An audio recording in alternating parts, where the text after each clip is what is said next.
So we have an NBA trade, and boy, is it a crazy one. Patrick Beverly is being traded to the Lakers in exchange for Taylor Horton Tucker and Stanley Johnson.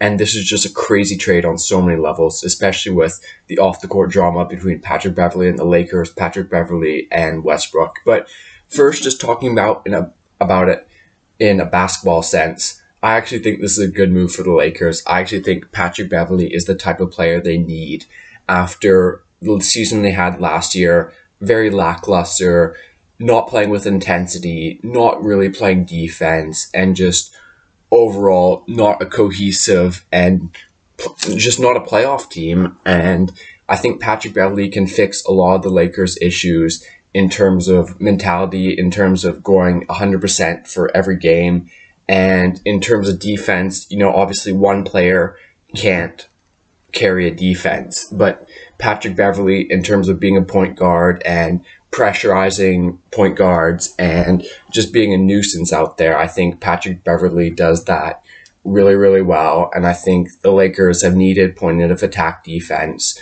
I think that maybe that could be the direction they go in. When they won the championship in 2020, it was mainly because of how good they were defensively. And they have the pieces now where they have Anthony Davis, who obviously, if he stays healthy, which we know that's a big if, is one of the best defenders in the NBA. They have a defensive-minded coach in Darvin Ham. They have LeBron, who, obviously is getting old, but when he's locked in, I think is still a really good defender.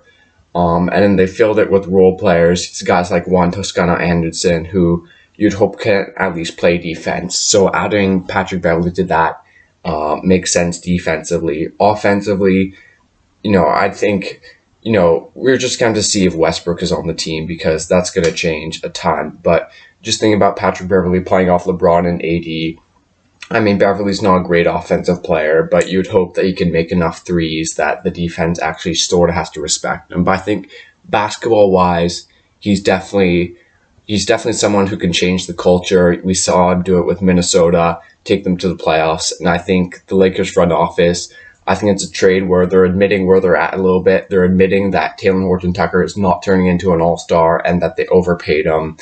And they're admitting that they need help defensively, even if it's from a player who's not skilled offensively. So I think it's a good, realistic trade for the Lakers.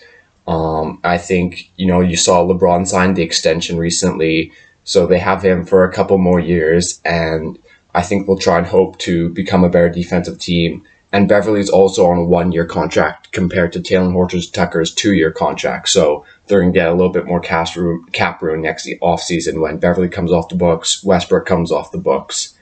Now, in terms of the off the court and just all the drama with Patrick Beverly, he's been on ESPN saying whatever. I think he had Steph Curry, talking about Steph Curry and things like that. But the beef between him and Russell Westbrook, basically to summarize from what I know, 2015 playoffs, Beverly sort of injured Westbrook on a bit of a dirty play. I think a couple years later, Russell Westbrook said in an interview that Patrick Beverly doesn't really play defense and they tricked everyone and he's just running around out there. And then last year, Beverly was obviously going at Westbrook when the Lakers played the Wolves and pretty much the whole Lakers team. So it could be an awkward dressing room, although you think LeBron sort of sorts out all of that. And I think this also might mean, obviously we know the Lakers are trying to trade Westbrook, and it's just going to be hard to go into next season if they still have Westbrook.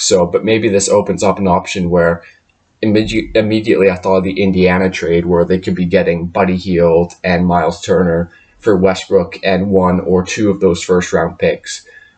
So we'll see about that. I think this is a good first move, to be honest, basketball wise. But I think it can't be the last move. Obviously, they're going to have to make some more moves. Westbrook is the big talking point in that. For the Jazz, if I talk about it quickly, I mean, I don't really mind it. They're going to be rebuilding. I think everyone knows it. We're just waiting on the Donovan Mitchell trade. And then they also have some other solid pieces like Mike Conley and Bogdanovich, who could also be moved for some picks. Getting Horton Tucker, I don't personally really believe in Horton Tucker. I feel like he's lived off preseason, which is not something you can say for a lot of NBA players, and he's on a pretty big contract. But it's 2 more years for the Jazz. He's not going to be good for those 2 years. Maybe he turns into something. They also get Stanley Johnson.